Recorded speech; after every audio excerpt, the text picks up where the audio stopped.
Oi, que bom que você está aqui. E hoje nós temos que falar um pouquinho sobre os macabeus, que também são chamados de asmoneus. Então, durante todo esse vídeo, toda vez que você ouvir a palavra asmoneus ou macabeus, dá para intercambiar. É, Basicamente, o que nós estamos vendo é a ponte entre o momento em que a Judeia foi conquistada primeiro pelos gregos, né? Na realidade os macedônios junto com os gregos, né? Alexandre o Grande, e os romanos. É essa ponte que os asmoneus estão fazendo, essa ponte histórica, certo? Os judeus causavam certa comoção social, né? Um escritor do século III a.C., Maneton, dizia que na realidade eles não saíram do Egito, não houve tal coisa como um êxodo. Na realidade foram expulsos por serem leprosos, né? Então eles sempre estão aí causando algum tipo de problema, não porque eles causem, mas porque acabam sendo o que são e isso atrapalha, isso molesta bastante. Acaba sendo que com a entrada forte da helenização, né? Lembre-se que Alexandre o Grande levava junto com seus exércitos de filósofos, intelectuais, médicos, arquitetos, blá blá blá, né? Então levava a cultura. Né? Ele tinha uma noção muito clara que a cultura tinha que ser levada, né, adiante e colocada nos lugares em que iam sendo conquistados. Muito bom. Mas o que acontece? A linguagem hebreia acaba sofrendo modificações em certo sentido, se dá a situação, em certo momento, perdão, se dá a situação de que os judeus nativos não conheciam sua própria língua. Então, alguns judeus se juntam, sábios judeus se juntam para produzir uma tradução ao grego da escritura hebraica. Então aí surge a Septuaginta. Então, toda vez que você vê na Bíblia, né, uma referência à Septuaginta, é essa tradução que em certo sentido é miraculosa desde o ponto de vista do relato judeu, em que eles trabalharam independentemente e quando chegaram a ver o produto final era idêntico. Tá? Muito bom. Em certo sentido, o cristianismo é uma síntese do mundo judeu e o grego. Quando nós pensamos, por exemplo, em que a gente pensa a respeito da alma, né, o nosso pensamento é mais helenístico, é mais grego do que judeu. Né? Por exemplo, é comum a fala que, por exemplo, diz: fulano veio ao mundo na data tal. Né? Então, onde estava antes disso? Né? No mundo grego, a alma ela sempre retorna, ela nunca perece. Né? O início de uma alma, na realidade, é o fim de outra. Então, há um ciclo constante dessa alma que vai e que retorna. Né? Não tem a ver com nada com a purificação da reencarnação de outras linhas teológicas. É simplesmente a ideia grega, né? Que você vê muito isso em Fédon, por exemplo, em Fédon, sei lá. Essa ideia de Sócrates quando está para morrer a respeito justamente dessa alma que renasce. Tá? Então a ideia que nós temos muitas vezes é grega, não é judia, não é bíblica. Há muitas coisas que são assim. E em certo sentido há quem diga que todas as perguntas morais que o cristianismo vai levantar já estão na sua forma absoluta no mundo judeu. Já estão apresentadas e as respostas, obviamente que também, né? Uma pergunta muito bem feita, pelo menos. Né? Então, a nossa situação é a seguinte: estamos no ano 200 a.C. e estamos com Israel sob o poder seleucida. Né? Então, nós temos os Ptolomeus ao sul, os seleucidas vindo pelo norte, né? E eles acabam então vendo essa terra como um espaço a ser conquistado. Com isso, no ano 200, então, os Seleucidas estão no poder em Israel, nós temos a família dos Antíoco, né? E podemos dividir a cultura judia em dois grandes grupos, os helenizantes versus os piedosos. Essa que é a noção geral que eles têm de si mesmos, aqueles que estavam a favor da culturalização grega e aqueles que dizem, não, nós temos uma identidade, nós pertencemos ao povo escolhido, nós temos que manter essa identidade. E há algumas palavras que se vão metendo ali da cultura grega no meio judeu. Temos Sinédrion, por exemplo, né? O Sinedrion, o Gymnation. Então, são palavras que entram, o Afikoman, né, que é a sobremesa, são palavras que entram na cultura, que nem hoje entra palavras do inglês, do francês ao português, né? E neste curso entram palavras do espanhol também ao português. Então, essa cultura vai transpassando as barreiras. No Templo de Jerusalém, 24 famílias, elas se turnavam, se revezavam, né, ocupando o lugar de sacerdotes 2 semanas por ano cada família. Tá? E temos salvedade feita para o sumo sacerdote que, uma vez que ocupava esse cargo, ele seguia até a morte. Neste ano, nós temos Roma, digamos, lá atrás, 200 a.C., né? Nós ainda não temos o Império Romano, tá?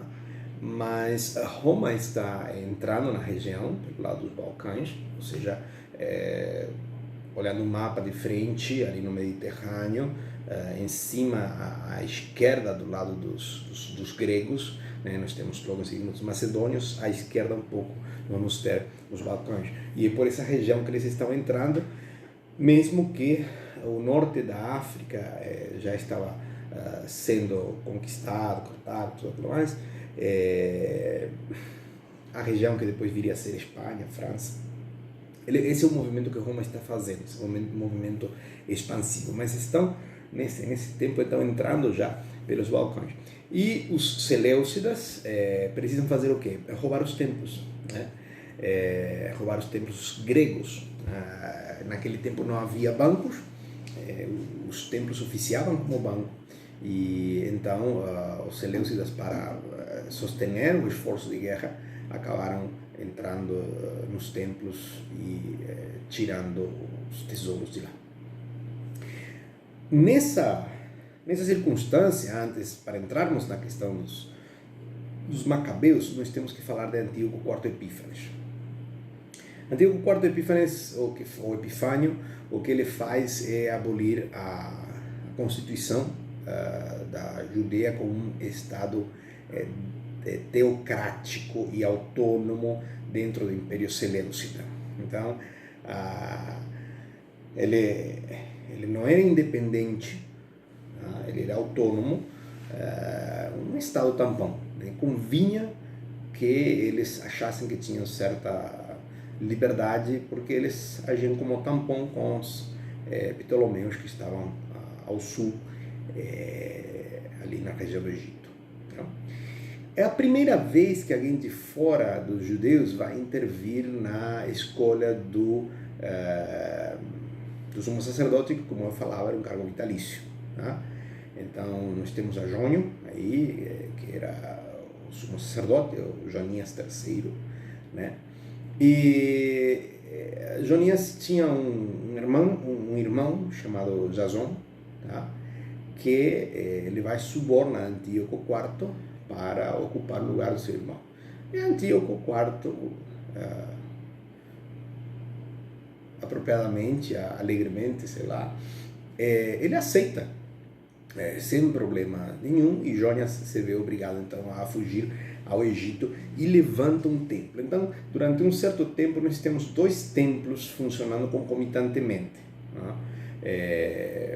Aquele outro templo que houve em Samaria já tinha sido destruído muitos anos atrás, mas agora Jônias no Egito levanta um templo que, em certo sentido, concorre com o templo de Jerusalém. Parênteses teológico, né, tem que lembrar que em Ezequiel a Shekinah, a presença de Deus, já tinha saído do templo. Né? Muito bom, fechamos o parênteses teológico e temos que Jason, ali em Jerusalém, acaba helenizando o templo. Ele vai querer não somente que a cultura ao redor do templo, na cidade, em Jerusalém, seja helênica, senão que o próprio templo seja helenizado. Isso causa uma revolta, a população depõe então a Jason e coloca Menelaus. Menelaus é um judeu, mas com nome grego, que está honrando a Menelaus, rei da Esparta, de muitos anos atrás. Muito bom, silenciar aí, senão não dá. Ele não somente Jason heleniza o templo, mas também institui o culto idólatra em Jerusalém. Então, nós vamos avançando na história do 200, que é um resumo muito rápido, antes de Cristo, até o 168 antes de Cristo, e nós vemos que Antíoco, com seu exército, vai quase chega a conquistar Alexandria, né? E são salvos pela intervenção romana. Né? Então, essa é a situação daquela época. Hoje nós vemos alguns países entrando em países que não são próprios, mandando, né? Mas isso não é uma situação nova, é uma situação bem antiga. Estando Antíoco, então, indo para Alexandria e voltando, tudo aquele lugar, mas em 167 se corre o rumor de que Antíoco IV Epífanes ele morreu, né? Morreu, se espalha, né, o boato, né, de que Antíoco morreu, e Jason então volta e depõe, Jason depõe a Menelaus, né? Antíoco sabe dessa situação, volta e começa a matar judeus, a torto direito, e chega a instituir o culto a Zeus no templo de Jerusalém. Tá? E dentre as coisas que ele vai abolir estão a circuncisão e a observância do sábado. Então são duas coisas que Antíoco vai proibir. Então uma coisa que tem que ser entendida assim das razões, fora as questões espirituais, mas desde o ponto de vista político-histórico e tal, é de que uma nação, um povo que é politeísta é muito mais tolerante do que um monoteísta. Tá? Porque se há um único Deus e você não adora esse único Deus, logo a partir daí todo o restante faz diferença. Se você tem um conjunto de 30 deuses, então ter 32, 29 não faz muita diferença. Né? E então há algumas outras razões ali embaixo que são interessantes, que motivam, né, essa atuação, essa atitude de Antíoco e dos helenizantes ao respeito justamente de querer colocar o culto a Zeus e a outros deuses ali na região da Judeia. Muito bom, então essa é a situação com a qual nós entramos a falar agora sim dos macabeus. Então o que vai acontecer é o seguinte: uma guarnição de Seleucidas, ou seja, de helênicos, né? Sempre temos que lembrar, Seleucidas são herdeiros do Império de Alexandre o Grande. Então, essa guarnição ela é helenizante e chega a uma cidade chamada Modin. Né? Ali em Modin, uma das 24 famílias sacerdotais morava nessa cidade, tá? Chamados de Asmoneus. Tá? Matatias é o patriarca dessa família e ele mata um judeu helenizante que intenta promover o culto aos deuses gregos. E com isso se inicia o período da chamada Revolução dos Asmoneus ou Revolução dos Macabeus.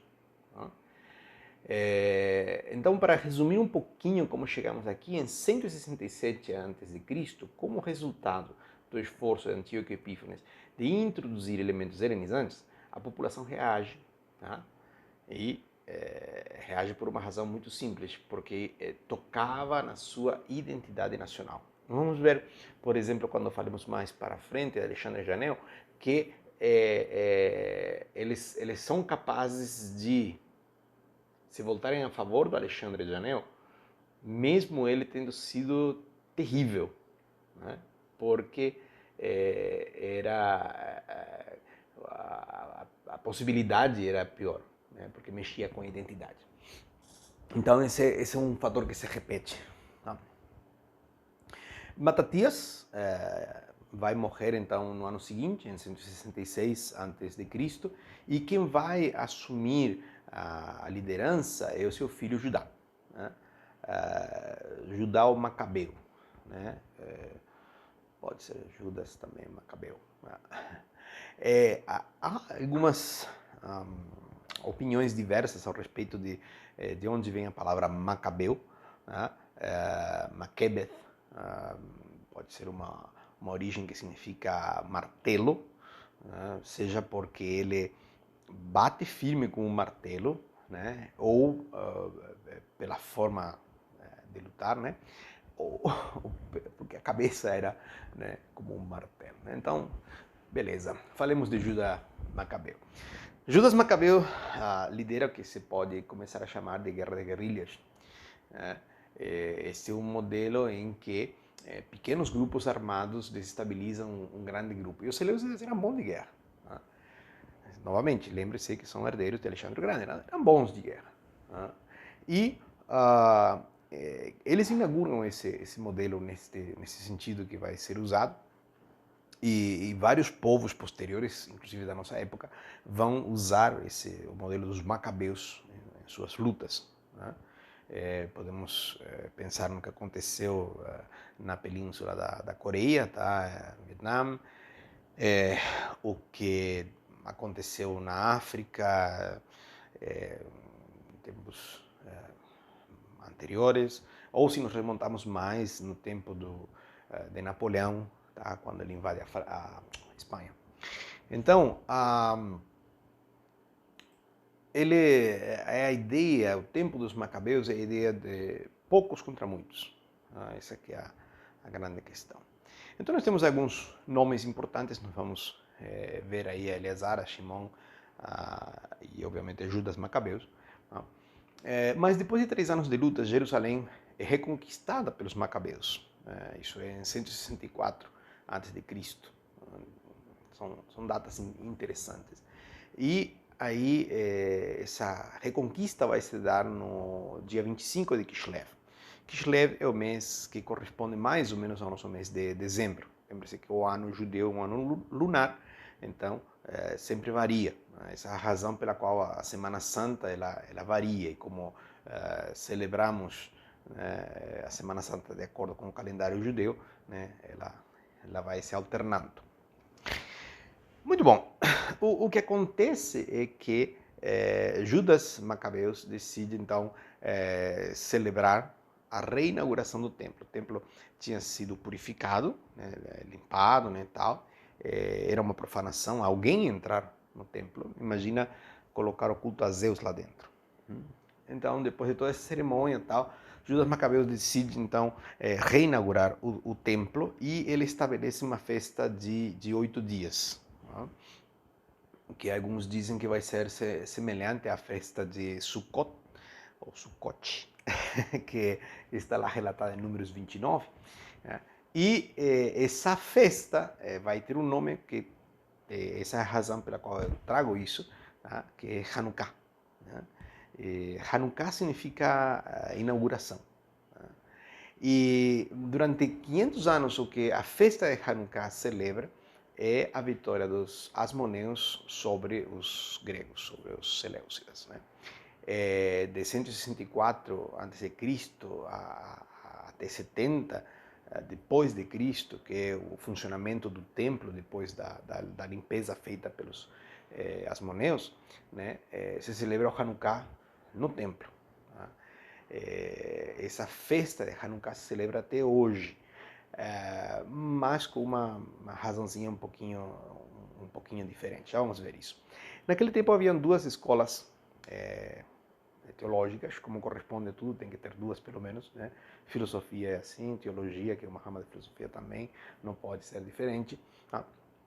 E são duas ramas conhecidas, a de Hillel e a de Shammai, que são dois sábios judeus, né? E discutem qual que é a ordem, certo, de acender as velas do Hanukkah. Tá? Então, Shammai vai dizer, o primeiro dia da semana você acende as 8 luzes, né? E a partir daí você vai diminuindo gradualmente o número de luzes até que no último dia de Hanukkah se acende apenas uma luz.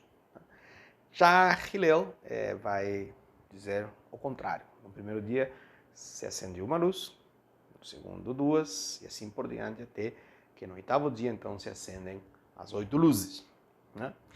E acabam aceitando a linha de Hillel. Cabe dizer que até hoje tem judeus, porque quando nós imaginamos os judeus, os imaginamos como se fosse um grupo homogêneo, né? Mas eles são bem heterogêneos em muitas coisas, né? Assim como o cristianismo, né? Formas dentro do cristianismo, como é o catolicismo, tem várias vertentes, assim também os judeus. Mas cabe dizer então que há pessoas que celebram conforme a orientação de Shammai até hoje. Para o século I, nós vamos encontrar Flávio Josefo e Filão de Alexandria falando justamente sobre a festa das luzes dos judeus e dizendo que ninguém sabia muito a ciência certa por que razão que eles tinham colocado esse nome. Então nós vemos que apenas 200 anos depois já tinha se perdido um pouco o nome. Para o século III depois de Cristo é que aparece o primeiro relato miraculoso de Hanukkah.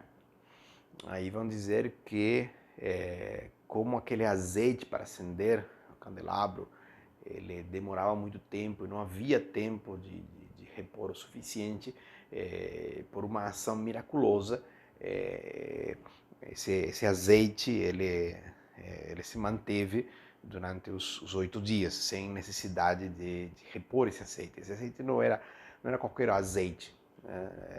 Você não podia pegar azeite da unção, por exemplo, e usar para isso. Não podia pegar qualquer azeite que usava em casa. Era um azeite específico para o uso no templo, né? Então, lá pelo século III que vai aparecer o primeiro relato, dizendo, olha, né, o milagre que aconteceu de fato foi de que o azeite não terminou. Mas até lá, então, o que se celebrava era que poucos venceram a muitos. Esse é o centro da celebração de Hanukkah, da festa da reinauguração do templo, que foi possível porque os macabeus lutaram e tinham reconquistado Jerusalém com essa veia de identidade nacional, né? Contra os seleucidas que eram gregos. A guerra vai continuar até 140 a.C., então voltando lá de novo, né? E em 140 o reino asmoneu é reconhecido como independente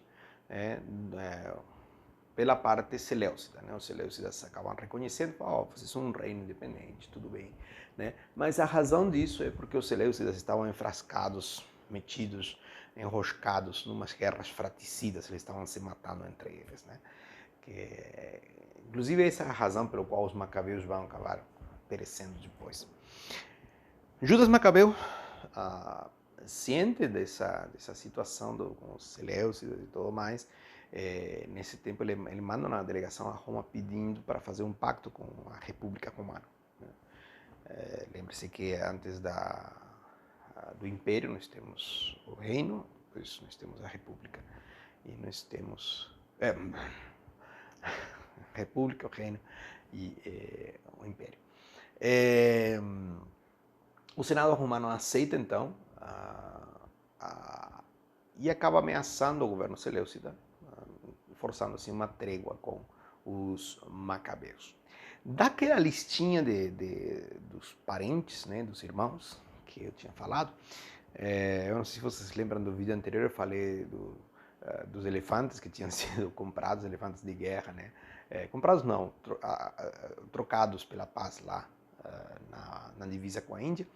Então, Eliezer, né, um desses primeiros irmãos macabeus, morre tentando matar um elefante de guerra, né? Logo depois, Judas Macabeu vai acabar morrendo, e quem assume é o irmão deles, João, que assume a liderança. Ele é detido e morto em 153 a.C. pelos seleucidas.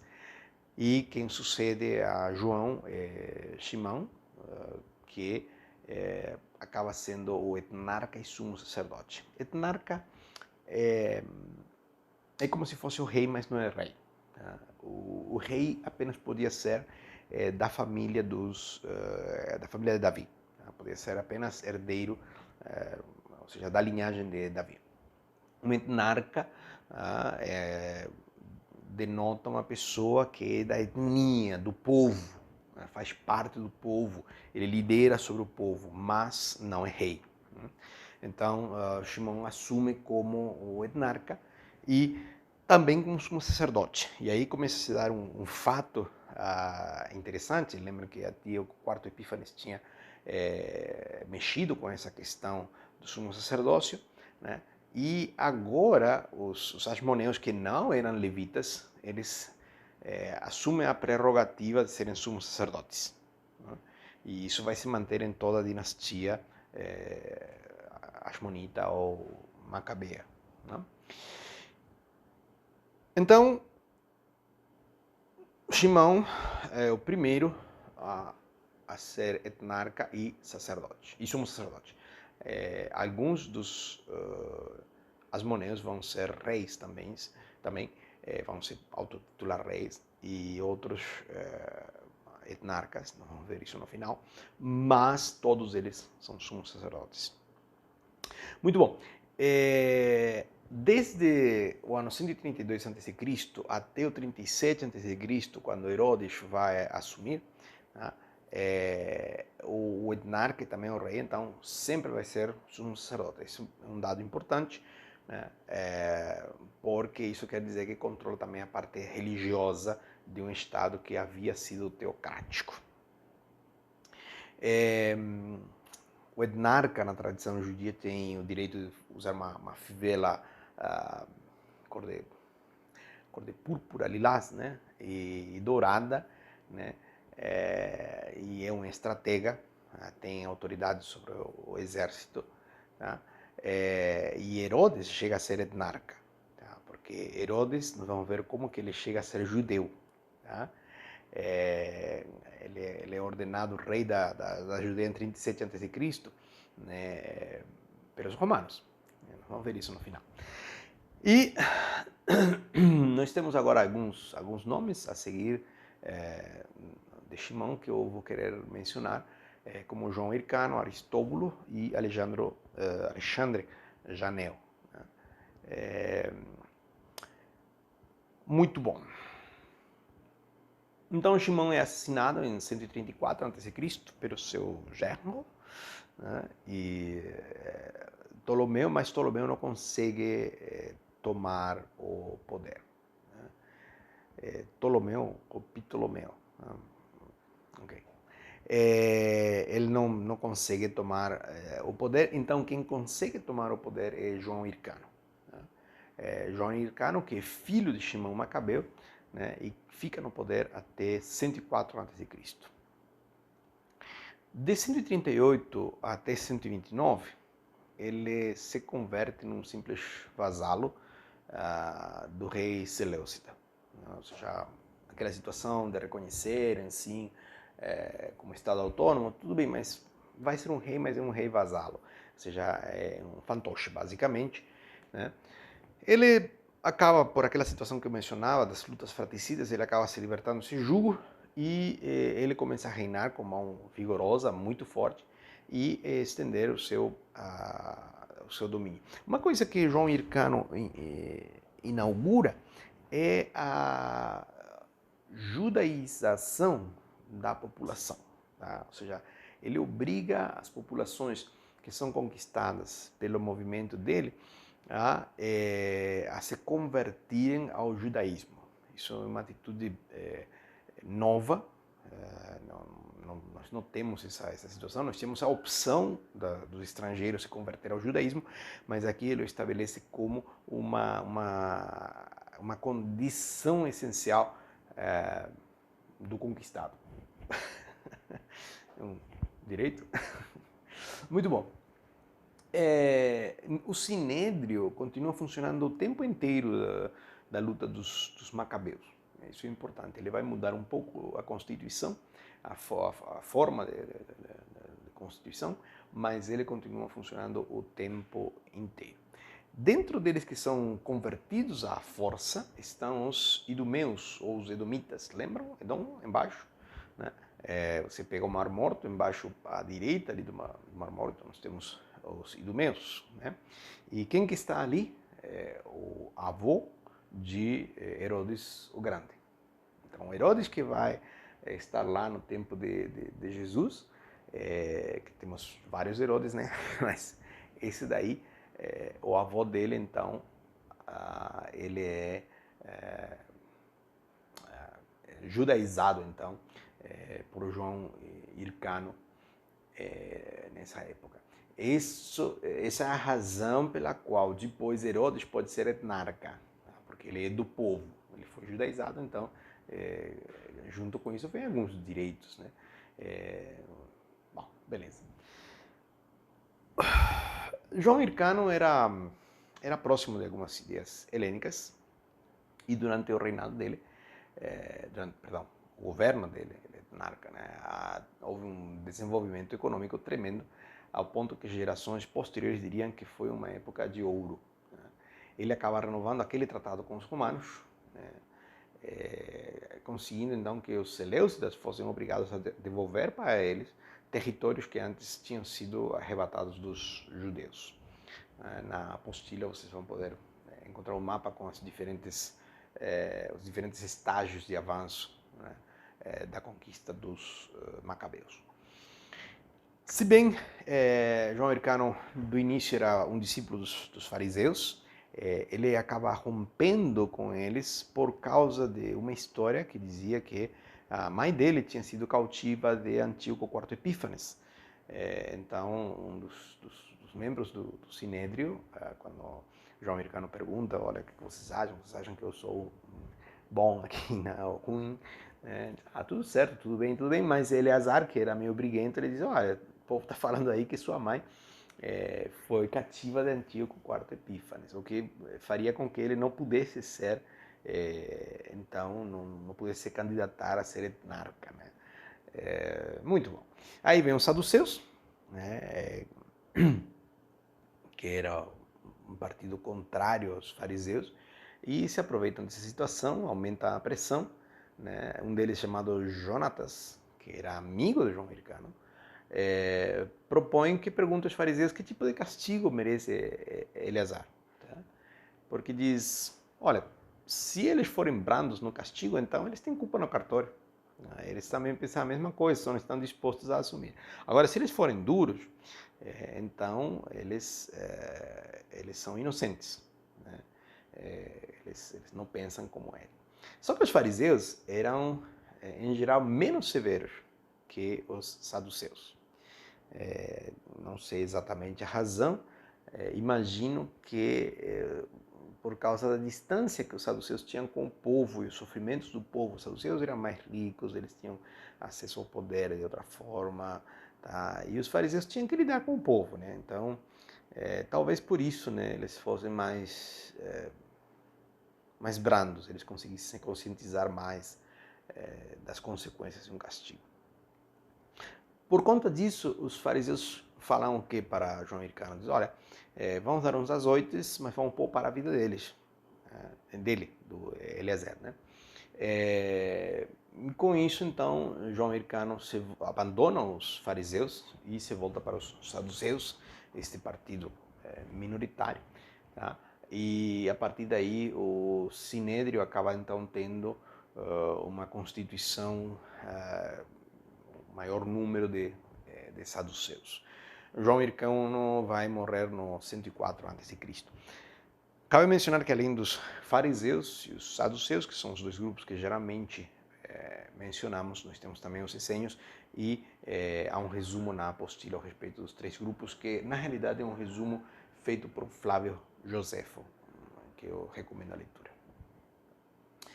Muito bom, então nós temos João Hircano e o filho dele, que se chama Judas Aristóbulo, ou Aristóbulo I, porque vai haver um Aristóbulo II, né? Ele sobe ao poder e agora sim ele se proclama rei. Ele não quer coisa pequena, esse negócio de monarca não é com ele não, né? Ele vai se proclamar rei.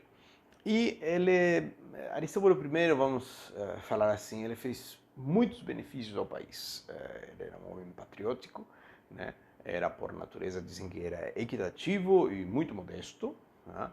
E também ele era admirador dos gregos, né? Então, por mais de que nós estamos vendo um movimento nacionalista, nós vemos que os seus líderes tinham algumas coisas que gostavam dos gregos, não era tudo que eles descartavam, não. É isso que permite coisas como certas helenizações de algumas práticas. Muito bom, aí vem os poréns, né, porque ele ele foi bom, né, para a pátria, né, podemos sintetizar isso, mas na realidade ele judaizou sob o seu domínio, igual que fez João Hircano, mas fez até pior. Ele obriga os galileus a aceitar a fé judia, e na região nordeste, ele obriga o pessoal a ser circuncidado e a seguir os ritos judeus, né?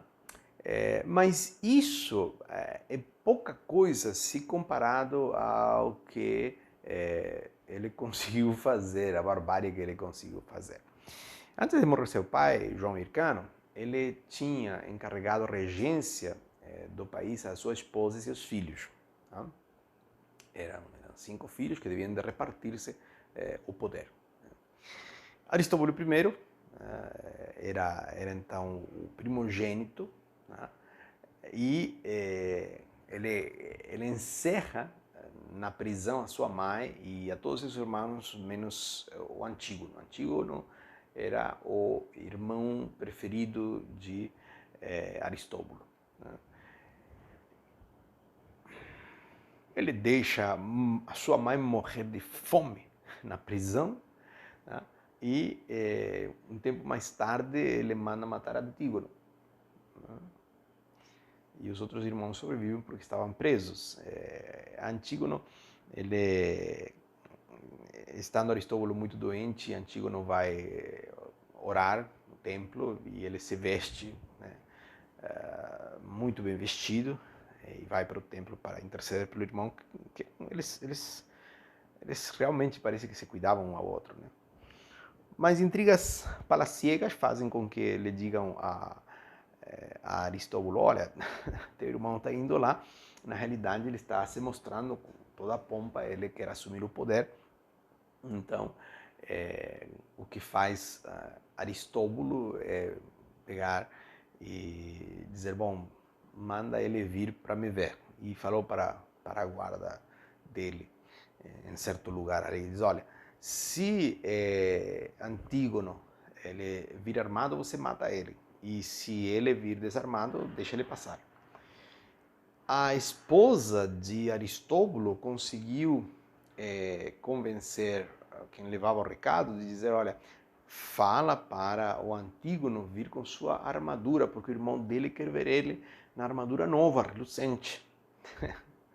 E Aristóbulo, que não suspeitava nada, ele veio desse jeito e, obviamente, o outro guarda viu a situação e matou ele ali mesmo, né? Aristóbulo vai reinar um ano, mais ou menos. Alguns vão dizer um pouquinho mais, um pouquinho menos, mas em torno de um ano, e morre, provavelmente de tuberculose. Mas no meio há grandes remorsos pela morte da sua mãe e do seu irmão predileto. Essa é uma coisa que ele não se perdoa e as palavras deles estão recolhidas, estão guardadas e ele não se perdoa. Diz que como se o sangue dele estivesse sendo derramado em libação, né, oferta derramada, né, em libação pelo espírito da sua mãe e do seu irmão. Então, aparece aí uma figura importante que é Salomé Alexandre, né, é a viúva dele que vai acabar assumindo o poder. E são esses assassinatos, né, esses fratricídios, né, o assassinato do irmão, né, é fratricídio, o que vai fazer com que o Estado judeu se torne presa fácil do Império Romano, que vem crescendo cada vez mais. Muito bom. Isso nos leva para Alexandre Janeu, né? Ele é o filho mais velho de João Hircano e irmão de Aristóbulo I. Já lembra, Aristóbulo tinha colocado em prisão os irmãos de mãe, né? E este é um daqueles que esteve preso. E ele acaba substituindo Aristóbulo I no poder como rei sumo sacerdote em 103 a.C. e ele fica no poder até 76 a.C. Alexandre Janeu, melhor, é posto em liberdade pela sua cunhada, a viúva do seu irmão, aquela que nós tínhamos falado, uma pessoa bastante importante, nós vamos ver daqui a pouco. Então, Salomé Alexandra coloca em liberdade Alexandre Janeu e acaba se casando com ele. Tá certo a lei de levantar descendência do irmão, né, tudo aquilo lá. Muito bom. Igual que o seu irmão, Aristóbulo I, Alexandre Janeu se proclama rei e faz assassinar a um dos seus irmãos, que disputa o poder, enquanto que o outro o manteve vivo, porque não tinha interesses ao trono, né? Mas esse outro foi passado à espada. Ele vai ser quem expanda o reino asmoneu até os seus maiores limites, mas a um custo altíssimo em conceito de herança espiritual do seu povo. Lembre-se que todo esse movimento começa com um movimento nacionalista, no qual as pessoas, os judeus, queriam ver muito bem visto, né, o seu governo como governo local, né, e não helenizado. Mas o que ele vai fazer é terrível. Ele é terrível. Ele segue a política do seu pai e do seu irmão, conquistando outras terras e convertendo pela força os territórios vizinhos ao judaísmo. Ele tem uma guarda militar que é pessoal, que são soldados mercenários. Isso é uma inovação também, né? Tá tudo bem, no tempo de Davi ele tinha alguns que eram filisteus que estavam com ele e tal, mas desde o ponto de vista do tempo de Davi havia uma razão por causa de tudo isso, porque ele foi acolhido pelos filisteus e tal. Não é o caso aqui. Literalmente vamos contratar soldados de fora.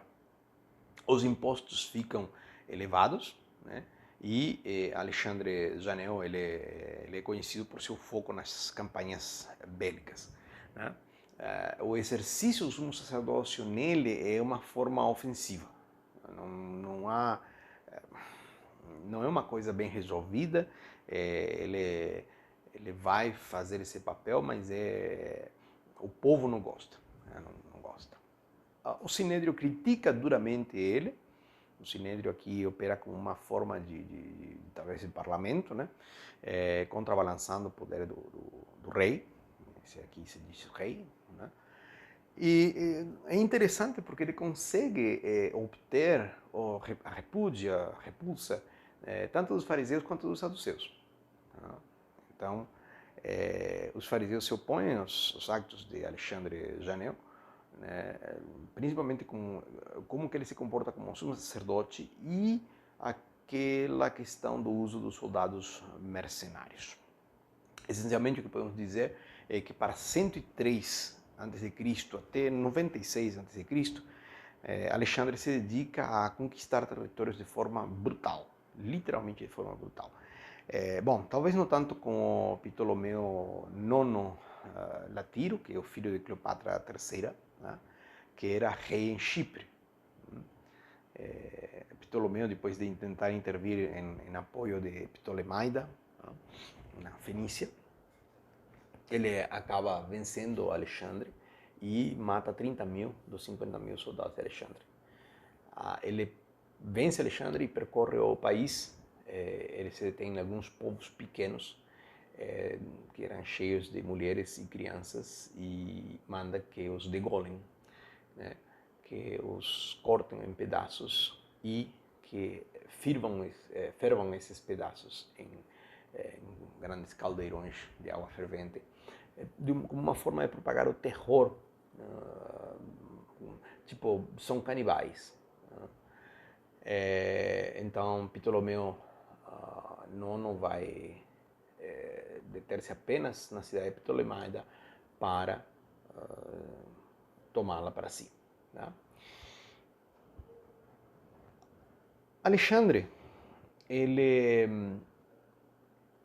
acaba firmando uma aliança com Cleópatra III do Egito, que além de ser mãe de Ptolomeu IX, né, ela era também inimiga mortal do filho.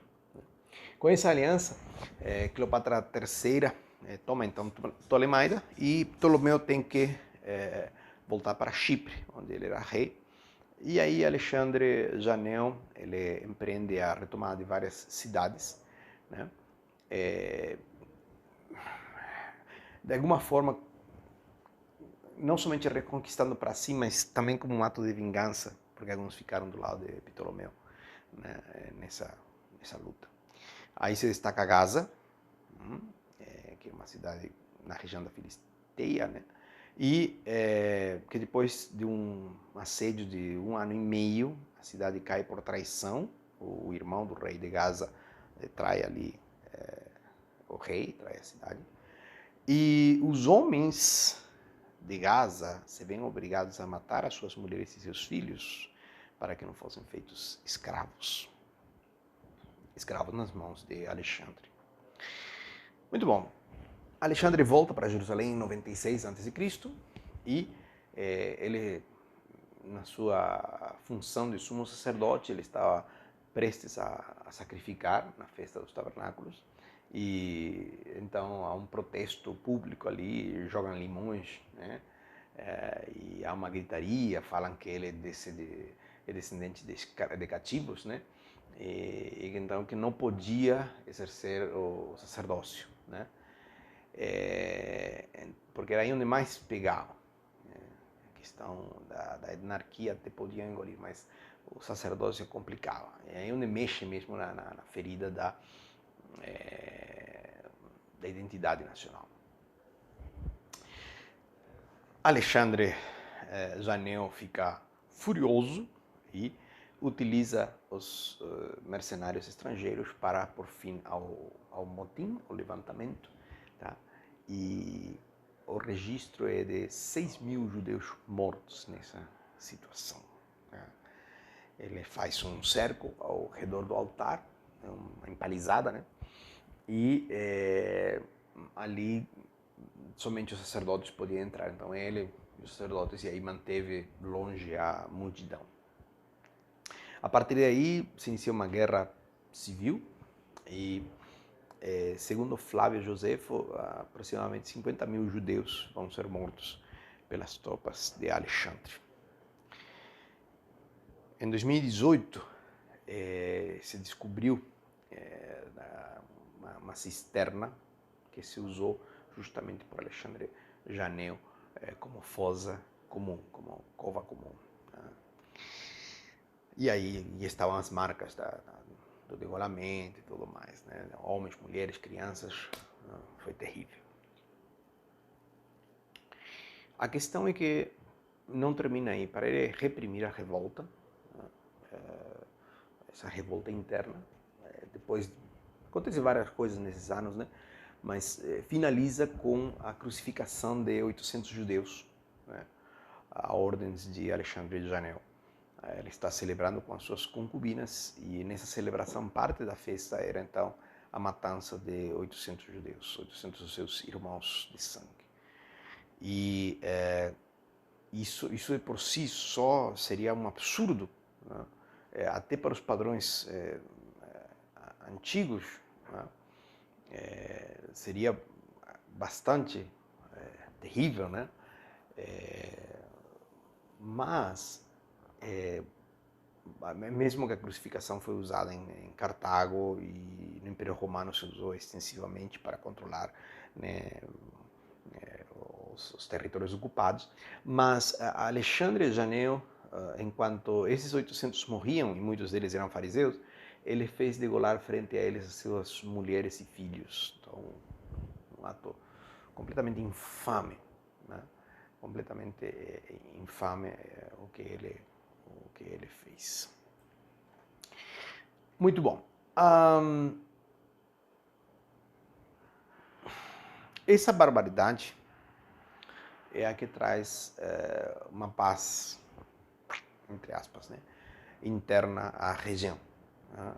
Da agora até o fim do reinado, Alexandre de Janeu vai reinar em paz, né, entre aspas, essa paz, né, porque é uma paz conquistada com muito sangue do próprio povo, né, e ele vai limitar-se a guerras estrangeiras, né? Ele vai só se limitar a guerrear com povos de fora. Ele enferma gravemente de malária, né? Antes disso ele se enferma gravemente por causa dos excessos da bebida. Ele era dado muito à bebida, ele tinha sérios problemas, né, com a bebida, era um cara de guerra, né? Mas dentro dessa situação, durante 3 anos, ele foi atormentado por malária, agora sim. Como estava doente, ele decide que talvez a melhor forma de curar-se era num empreendimento guerreiro novamente, e ele sai, né, a guerrear, vai para uma cidade chamada Hagaba, na Transjordânia, e em 76, então, a.C., nessa jornada, ele morre tendo 49 anos de idade. Lembra de Salomé Alexandre? Pois é. Consciente de que o reino não poderia sobreviver com disputas internas, no seu leito de morte, ele ordena, então Alexandre ordena a sua esposa, a rainha Salomé Alexandra, a buscar a reconciliação com os fariseus. Lembra os fariseus? E que se aliara com eles, porque eles tinham o apoio popular. E não podia sair melhor. Salomé Alexandra se alia com os fariseus, né? Que não somente a ira deles se aplacou, eles ficaram mansos, tranquilos, né? Inclusive o corpo de Alexandre foi entregue aos fariseus para o ritual, né? Tal. Mas os fariseus começam a elogiar a Alexandre de Janeu, celebram um esplêndido funeral. E esses elogios que eles fizeram foram tão grandes que o povo se convenceu. Né? E segundo os historiadores, dizem que choraram a Alexandre como a nenhum outro rei antes dele. Né? Você acha que fake news não funciona? Funciona. Salomé vai acabar reinando do ano 76 até o 67 a.C. e foi a única mulher monarca de Israel.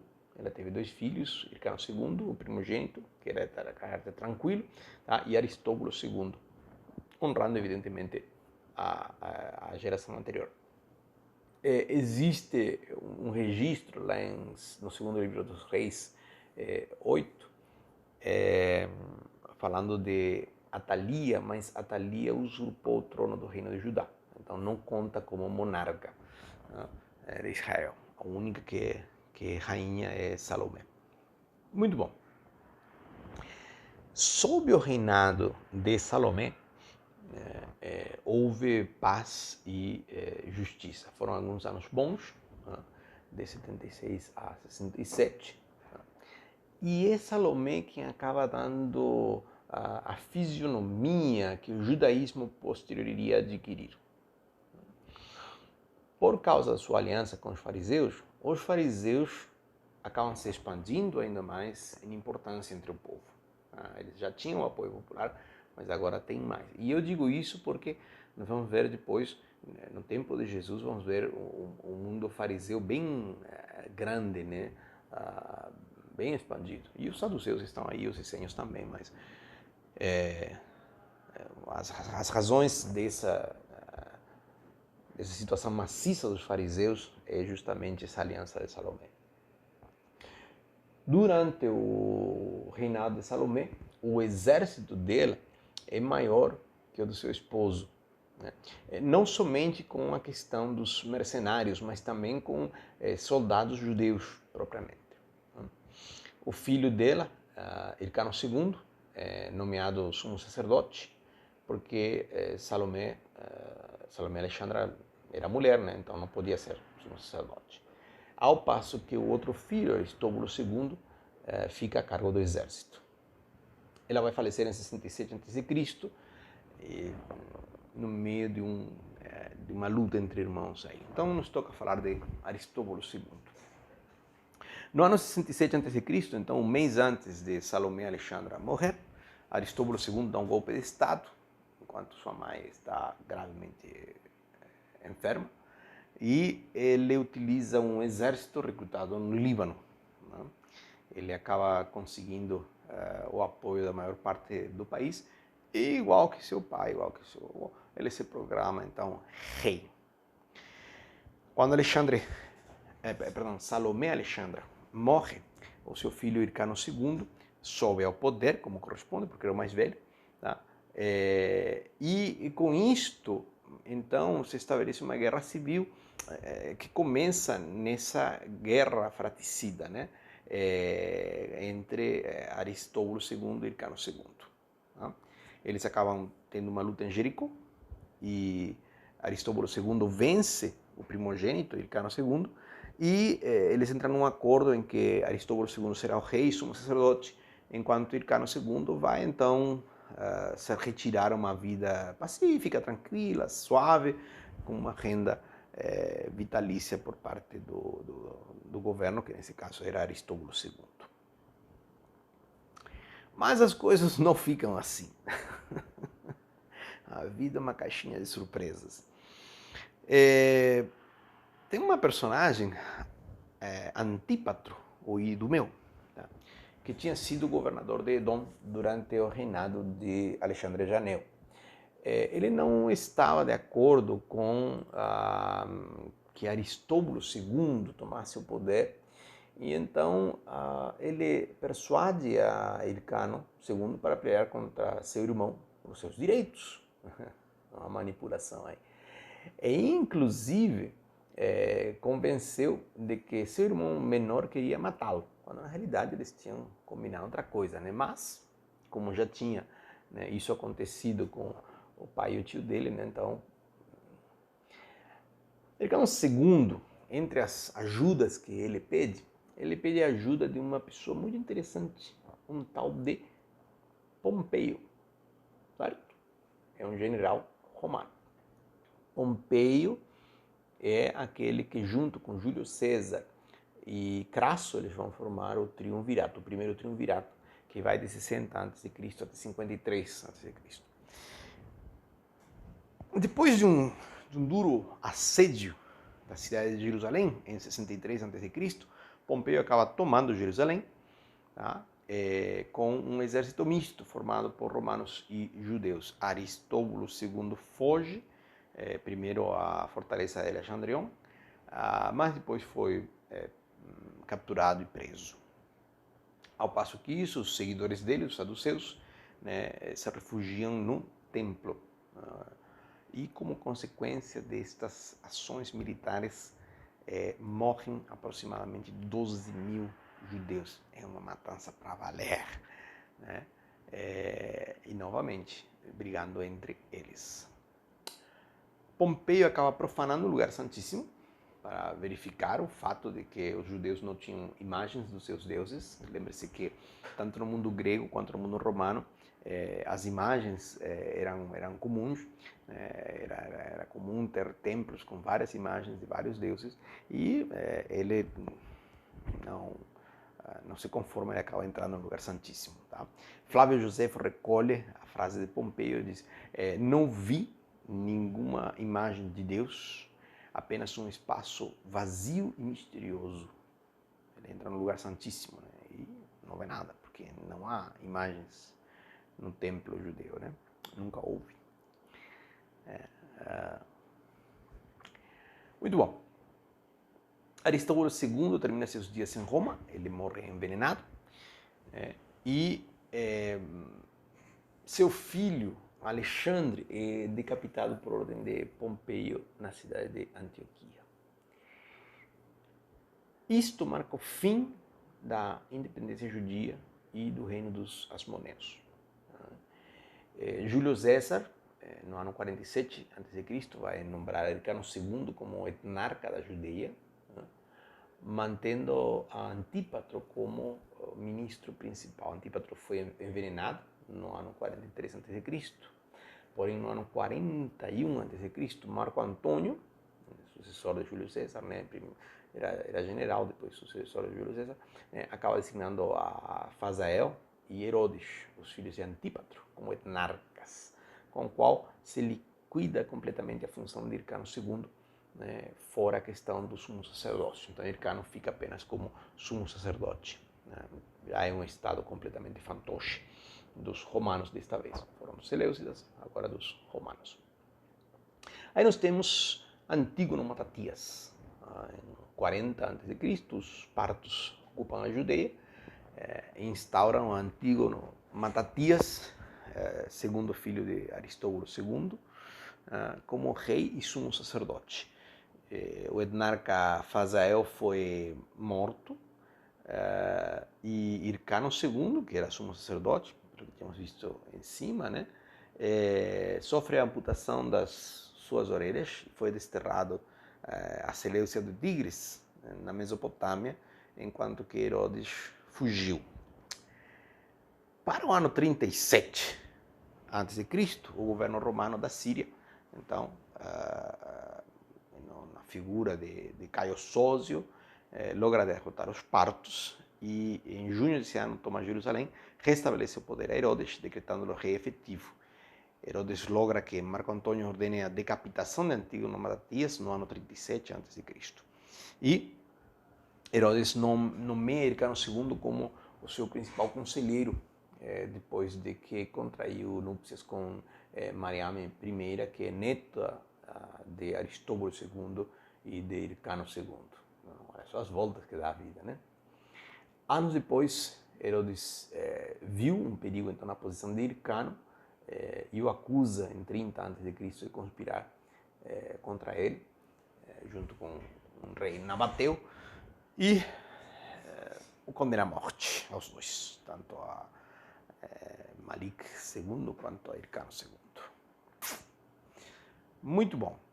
Então, um resumo rápido dos macabeus. Nós temos os etnarcas e reis, né? Por ordem nós temos a Simão, a João, que são etnarcas, depois vem Aristóbulo II, Alexandre Janel, depois Aristóbulo II, perdão, eu falei Aristóbulo II, Aristóbulo I, Alexandre Janel e Aristóbulo II.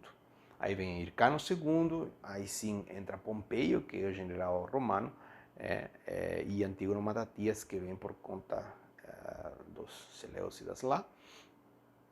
E, perdão, Sírios, dos Sírios, Seleucidas já foi. E isso encerra o tempo dos Macabeus. A história deles pode ser encontrada no livro de Macabeus, e temos bastante relatos de Flávio Josefo.